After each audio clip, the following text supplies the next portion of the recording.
మీరు business start చేస్తూ మీ లోగోని trade mark చేపిద్దాం అనుకుంటున్నారా? ఆగండి, ఈ వీడియో మీకోసమే. మీరు మీ డబ్బుల్ని గంగపాలు చేసినట్టే. Hi, this is Jhansi from KBDN associates. ఎందుకు అలా అన్నాను చెప్తాను రండి.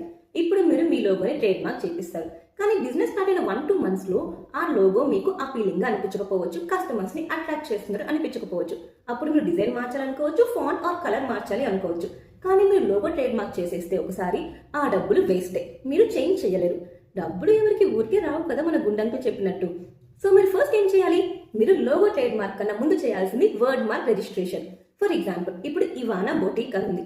మీరు ఇవానా బొటిక్ లోగో కన్నా ఇవానా బొటిక్ అనే వర్డ్ మార్క్ చేపిస్తే మీరు ఫ్యూచర్ లో లోగో చేంజ్ చేయాలనిపించినా సరే, ఫాంట్ చేంజ్ చేయాలనిపించినా, కలర్ చేంజ్ చేయాలనిపించినా ఆఖరికి లోగో అయినా చేంజ్ చేయించుకొని ఫైనల్ లోగోని మీరు లోగో ట్రేడ్ మార్క్ చేయించుకోవచ్చు. అంతలోపు ఈ ఇవానా బొటిక్ అనే వర్డ్ ని ఎవరు యూజ్ చేయకుండా మీకు ఈ వర్డ్ మార్క్ రిజిస్ట్రేషన్ ప్రొటెక్షన్ ఇస్తుంది. సో ఫస్ట్ మీరు చేయాల్సింది వర్డ్ మార్క్ రిజిస్ట్రేషన్. మీ సర్కిల్ ఏమైనా బిజినెస్ చేయాలనుకున్నా ఆర్ చేస్తూ ఉన్న వాళ్ళకి ఈ వీడియో షేర్ చేయండి, చాలా యూస్ఫుల్ గా ఉంటుంది. అండ్ మీకు మీ బిజినెస్ సెటప్ లో ఏమైనా హెల్ప్ కావాలంటే DM ఆర్ కమెంట్ చేయండి. We KBT Associates are here to help you.